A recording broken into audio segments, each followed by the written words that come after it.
અમદાવાદના નહેરુનગર વિસ્તારમાં ગમખ્વાર અકસ્માત સર્જાયો છે। નહેરુનગર ક્રોસ રોડ પાસે બીઆરટીએસ બસે ટક્કર મારી છે। રોંગ સાઈડમાં આવતી બસે બાઇક ચાલકને અડફેટે લીધો। બાઇક ચાલકને ગંભીર ઈજા પહોંચતા લોહી લુહાણ થયો હતો। બસ ચાલકે જ ઈજાગ્રસ્ત યુવાને પ્રાથમિક સારવાર આપી છે। સ્થાનિક લોકોની મદદથી યુવાનને તાત્કાલિક સારવાર અપાઈ હતી। ટ્રાફિક પોલીસે અકસ્માત અંગે હવે તપાસ હાથ ધરી છે। હોસ્પિટલ મારફતે જાણકારી મળતા જ પોલીસ કાફલો દોડી આવ્યો।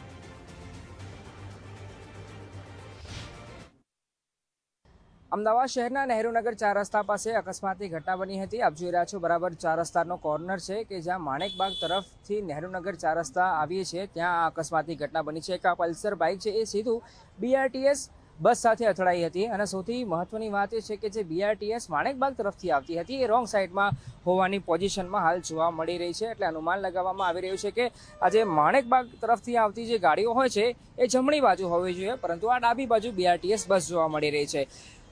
જે ઇજાગ્રસ્ત બાઇક ચાલક છે એને સોલા સિવિલ હોસ્પિટલમાં સારવાર માટે ખસેડવામાં આવ્યો છે। મારી સાથે આ પ્રત્યક્ષદર્શી છે, અહીંયા જ્યારે અકસ્માતની ઘટના બની હતી ત્યારે એ ભાઈ સાથે વાત કરીએ।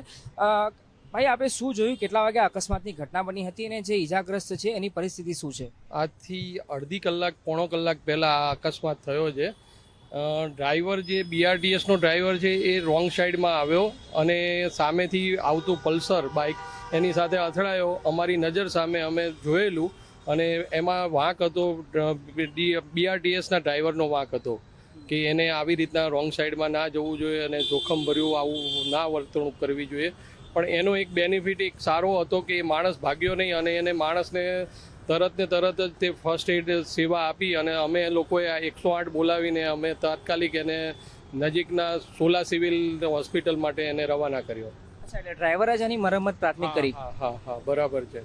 ક્યાં વાગ્યું આ ઇજાગ્રસ્તને? એક્ઝિટ અહીંયા જ પડેલો અને અહીંયા જો તમને સ્પોટ દેખાશે, અહીંયા બ્લીડિંગ ને એ બધું થયેલું છે, એનું સૂકું બ્લડ ને એ પડ્યું છે અને અહીંયા જ પડેલો। પછી અમે એને ઊંચો કરીને અહીંયા બાજુમાં લાવ્યા। વાગ્યું ક્યાં એને માથાની સાઈડમાં પાછળના ભાગમાં વાગેલું છે અને મોઢામાંથી એ શ્વાસ નહોતો લઈ શકતો એટલે અમારે એનો દાંત તોડવો પડ્યો અને દાંત તોડીને પછી એને શ્વાસ લેવા માટેનું એનું કરવું પડ્યું। હા, એટલે એ વખતે બિલકુલ અનકોન્શિયસ હતો। પછી ધીમે કોન્શિયસ થયો અને તરત 108 આવી ગઈ એટલે તરત પ્રાથમિક સારવાર મળી ગઈ। અને આપ જોઈ રહ્યા છો કે આ અકસ્માતની ઘટના બની હતી।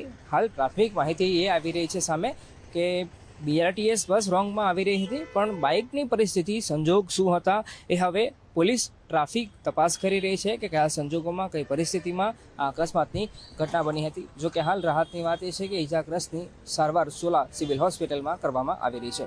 કેમેરા પર્સન વાય મોહન સાથે અર્પિત દરજી, ગુજરાત ફર્સ્ટ, અમદાવાદ।